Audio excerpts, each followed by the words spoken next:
Peace, peace, peace, peace. Okay. I made this song.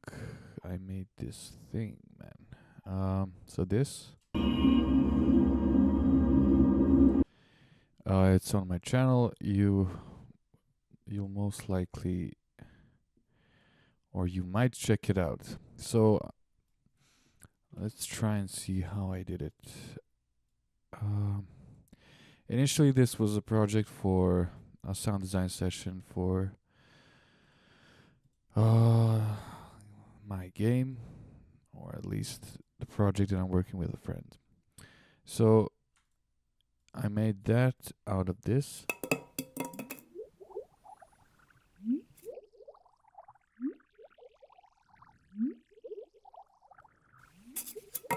So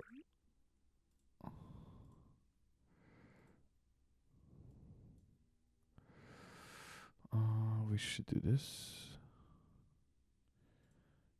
I think I should do this.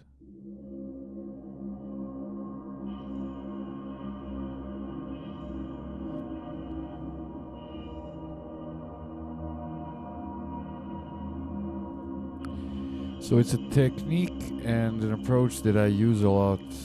I mean, if you've been following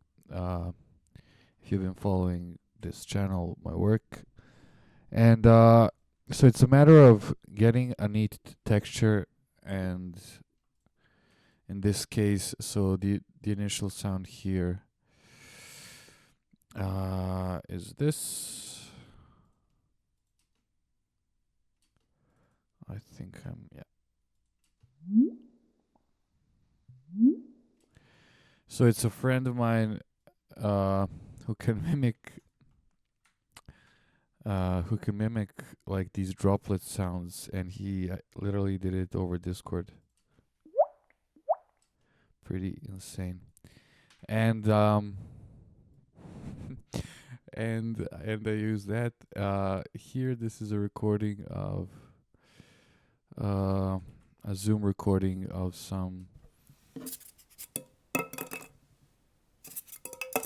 right, of styrofoam over a wooden surface in like and around my cupboard, I guess. I mean, I'm going to say like interesting acoustic environment, but I literally threw this part of styrofoam over this thing, and it sounded pretty good. And I didn't even process it. I just went and cut out parts that, like, there's no objective way of saying that they sound good, but they made an impression on me, so that I can use them. I hope I'm audible. Okay, I think I'm more audible now. Cause yes, okay. So as I have those two, I did a bit of processing on the droplets with making it granular. I think I used yeah, I did.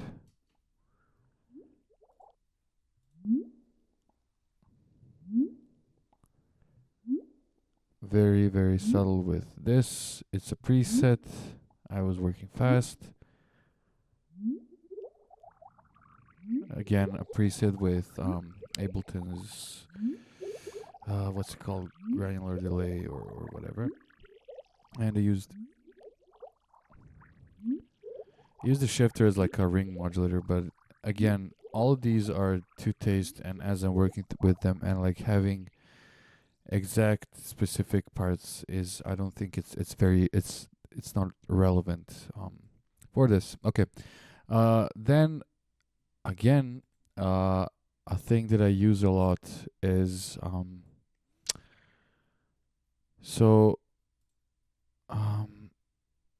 without the so actually a couple of things that I use a lot, but let's start with the chain here. And my way of the way of thinking. So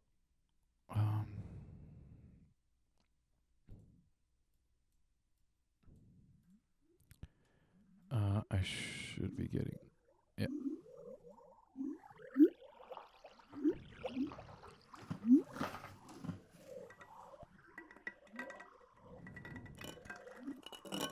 And even this in itself sounds like a art exhibit piece, like like a museum piece, whatever thing, with because it's very textural with interesting stereo and like morphing, I guess, your perception of space primarily.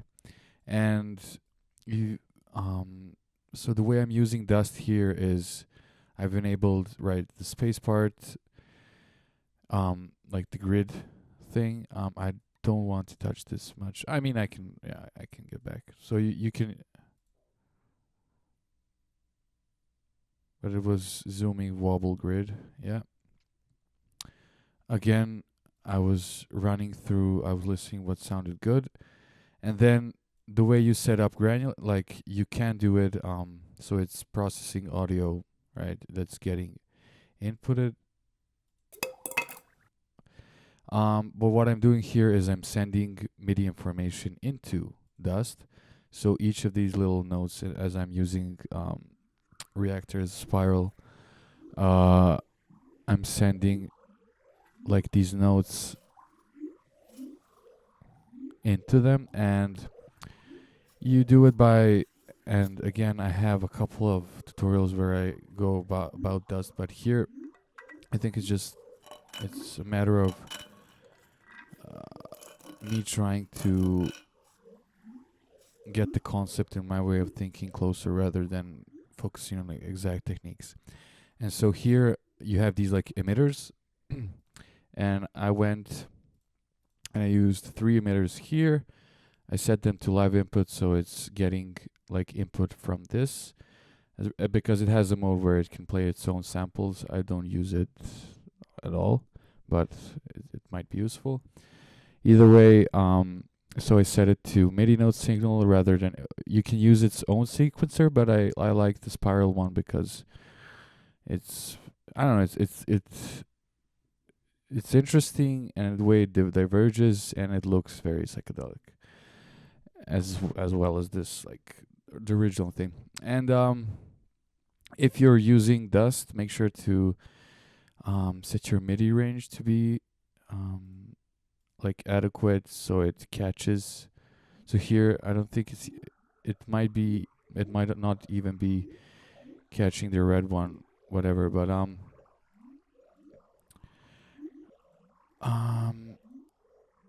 yeah, and the parameters here, uh I mean it's pretty self-explanatory. And what I like to do is wait,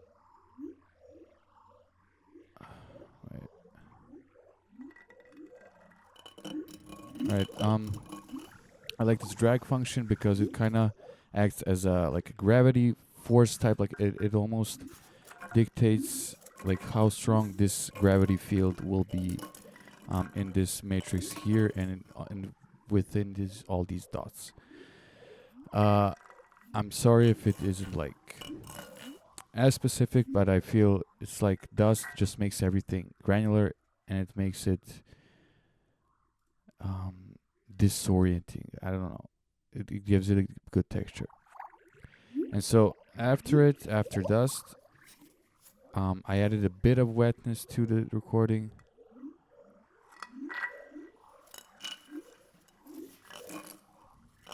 I think you can hear it. Um, and then where the magic happens, or at least as I like to do, is like use rather than a regular convolution impulse, I use a melodic part, and it can give you interesting results. And here I use an up and coming thing that I've been working on.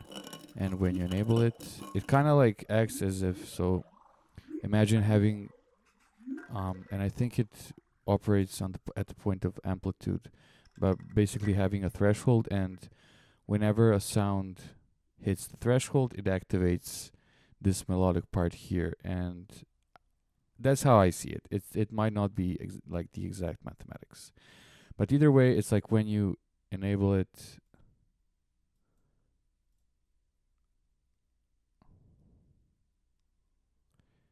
And you can see why this is interesting is because um, it has this like part of the sequence where it doesn't have a lot of top end here. It has like certain parts, and then as the sequence play and as it's, you can see it's like a longer impulse. It plays this fuller part, which you can imagine all these like spatial parts that were running around. They're basically all this like this sequence here, which has, you can even see like bass notes or the chords. I guess this might even be the same chord, whatever.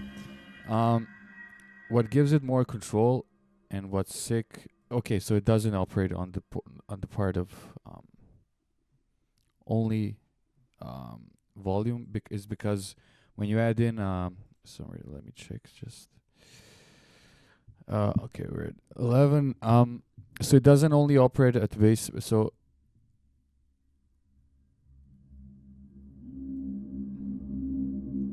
one knob filter has very nice and very like pleasing resonance, I guess. And here it's set to high. Sometimes you have you can set it to extreme, non-moderate, high, right?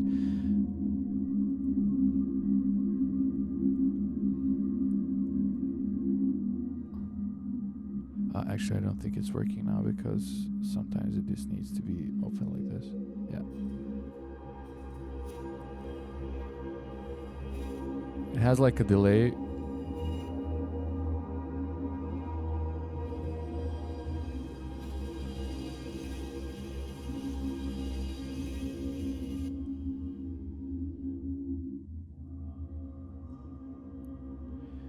But you can perform this loop, and that's literally what I did. I chugged in a reverb afterwards, just to give it more space. I went with presets, and I performed it only with this one, and that's it.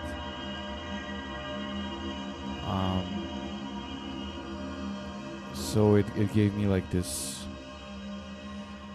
I wouldn't say live aspect, but like rather than automating it, I did it live, but it kind of, it gives it I don't know, a feel that somebody's behind, I guess, the camera or the instrument, or I guess somebody playing, because a lot of it is automated. It is like sought through and thought through, but it gives it a certain feel when you do it, when you record it live. And that's it. That's the track. You can listen to it. It will be the previous video of this one. And yeah, that's it. All right. Have a nice day, and bye bye.